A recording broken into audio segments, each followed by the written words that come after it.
dilemme. Il va bientôt faire nuit. Les arbres, ça craque de partout. Il y a du vent comme pas possible. Donc faut trouver un endroit pour camper.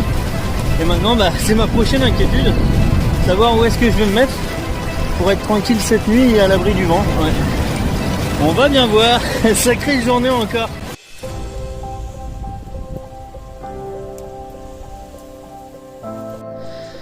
Donc voilà, moi j'ai abandonné Pépito pour dormir juste là. Et lui il m'attend juste en bas là-bas. Il a passé sa première nuit tout seul, le petit Pépito. Ah, je suis pas peu fier.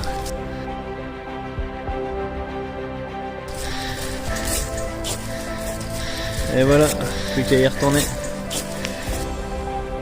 Et au début, c'était calme, il y avait de l'eau, c'était bien. Mais très vite en fait, il n'y avait plus assez d'eau, il fallait le tirer, Pépito.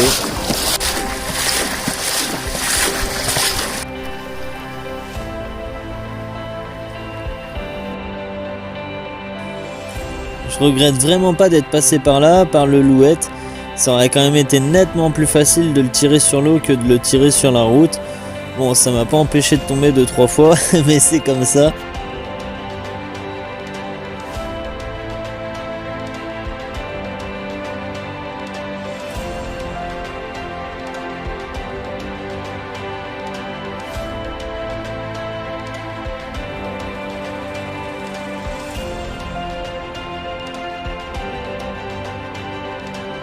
Avec ce plan de vue aérien, ça montre vraiment bien le niveau de l'eau. Il y a beaucoup de bancs de sable, mais il y avait toujours au moins un passage pour pouvoir passer et pas se retrouver bloqué. Donc le Louette sur la partie gauche et la Loire sur la partie droite.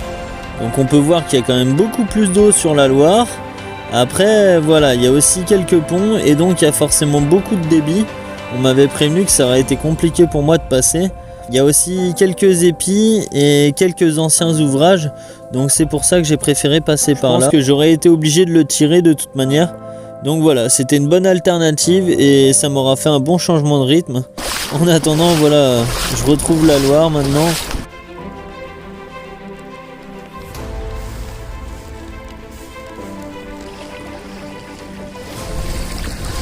On pourrait se dire qu'il y a pas mal d'eau. Mais en fait, c'est des bancs de sable qui sont cachés sous l'eau. Et du coup, le chenal, il est vraiment pas large.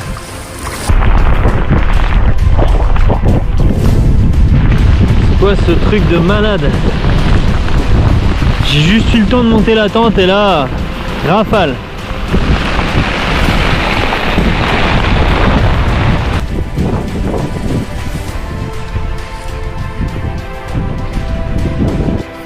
Je suis pas bien pressé ce matin, c'est atelier séchage. Je profite, il y a un grand soleil, ça fait vraiment du bien, il fait hyper beau.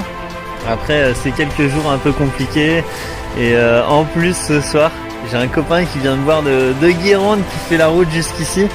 On est quand même après Angers, donc waouh, j'ai trop hâte, j'ai pas beaucoup de kilomètres à faire, je peux vraiment profiter tranquillement de cette journée.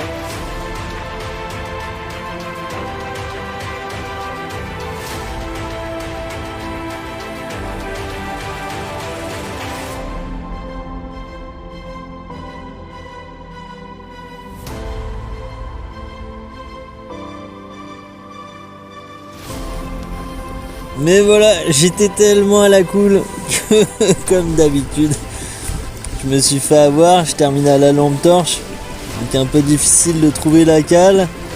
Elle est là, c'est bon, je vais pouvoir sortir de l'eau et tirer Pépito. Et toi, comment va? Et alors cette pièce, elle m'a beaucoup fait penser à ma famille. Parce qu'on avait un musée un petit peu de collection dans le même genre. Et là en fait c'est un ancien semencier qui tenait cette maison. Donc voilà, il y a encore tous ces ustensiles d'accrocher au mur. C'était assez sympa à découvrir. Et après on allait se faire un restaurant. Et alors là, il y a menu du jour. Mais c'était pas assez pour moi, j'avais vraiment trop faim. Donc j'ai complété ce menu par un burger, le Raymond, comme mon grand-père. Et après, vu que j'avais trop mangé, j'ai laissé les autres tirer le kayak.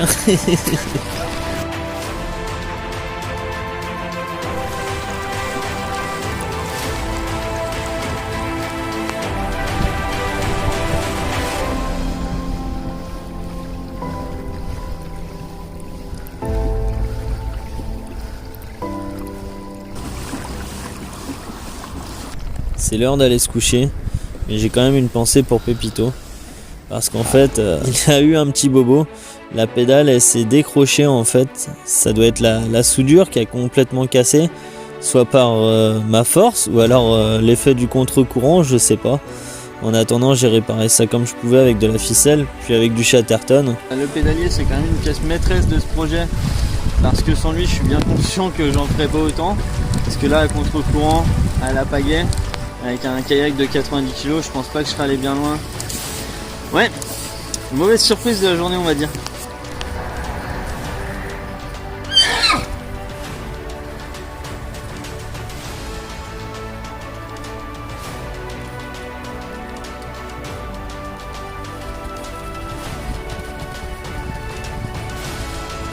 À profiter une dernière fois de l'abri des arbres pour boire un bon café et go. Mais bon, c'est vraiment cool parce qu'aujourd'hui je vais pas faire beaucoup de kilomètres. On m'héberge sur Saumur et j'ai juste à aller là-bas en fait au niveau du pont et ce sera terminé pour la partie kayak. Après il faudra que je le tire sur 2 km et ce sera terminé pour la journée.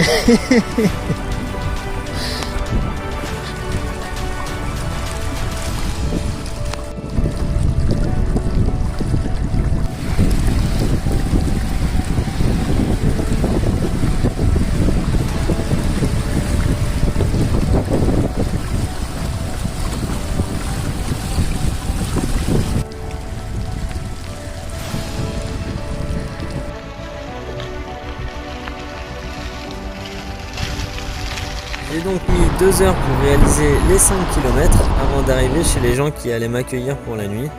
Pépito, je l'ai laissé dans le garage et moi je suis allé poser mes affaires à l'intérieur au chaud dans une chambre. Et à chaque fois, j'adore visiter la maison des gens qui m'accueillent. Il y a toujours de superbes idées déco, notamment comme là ce lustre à clé que je trouve vraiment magnifique. Enfin vraiment, il y avait plein d'autres choses dans la maison, incroyable. Enfin, j'ai vraiment adoré, gros coup de cœur pour cette maison. Et surtout aussi pour les gens qui m'ont accueilli parce que c'était vraiment des gens formidables. On a passé des bons moments ensemble à partager nos expériences de voyage. Et vu que je suis arrivé assez tôt à Saumur, j'en ai profité pour aller visiter la ville. J'ai forcément été visiter le château de Saumur qui a une histoire incroyable en fait puisqu'il a failli être détruit plusieurs fois. Il a même été pillé. Au tout début, c'était le roi René en fait qui y résidait.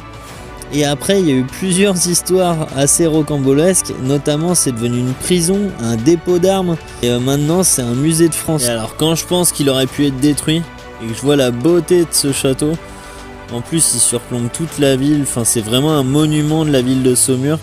J'étais vraiment content de pouvoir lâcher Pépito pour pouvoir aller visiter la ville.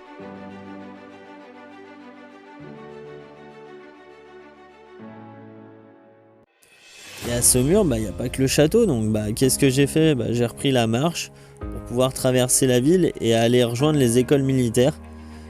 Il s'est mis à pleuvoir, mais c'est pas grave, j'ai continué de marcher. Au total, j'ai réalisé 14 km, ça devait être une journée tranquille.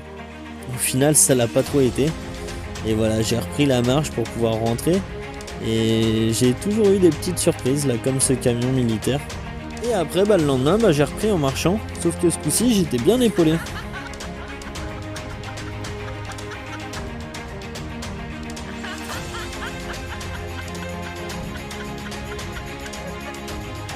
C'est trop fort. Ah, le voyage tranquille, hein.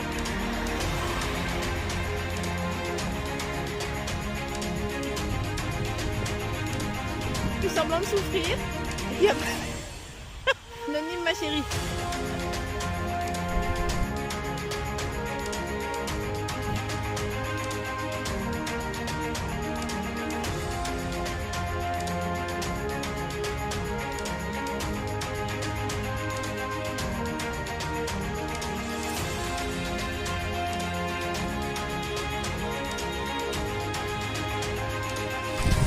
Ce que j'adore sur ce voyage, c'est que je rencontre toujours des gens incroyables qui ont vraiment plein d'informations à me donner. Il faut vraiment prendre le temps de s'arrêter, de parler avec eux et j'apprends toujours plein de choses.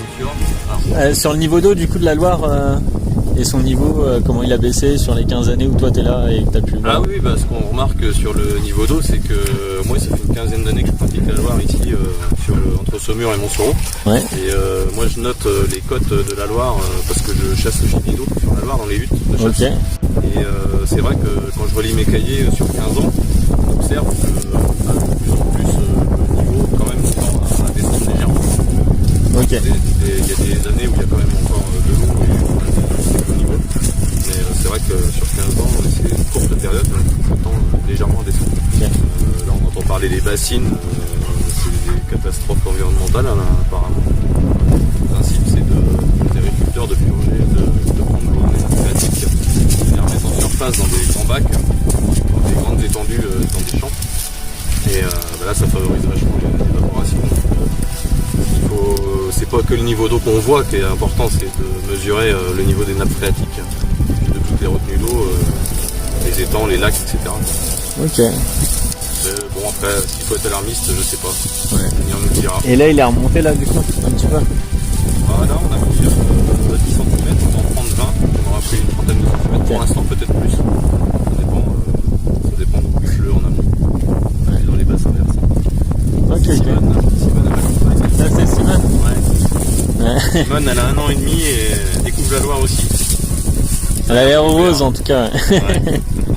Bon, merci pour les infos. Ouais, bah bonne route. Bon. Ouais, merci. Ouais. Il n'y a plus beaucoup d'eau là.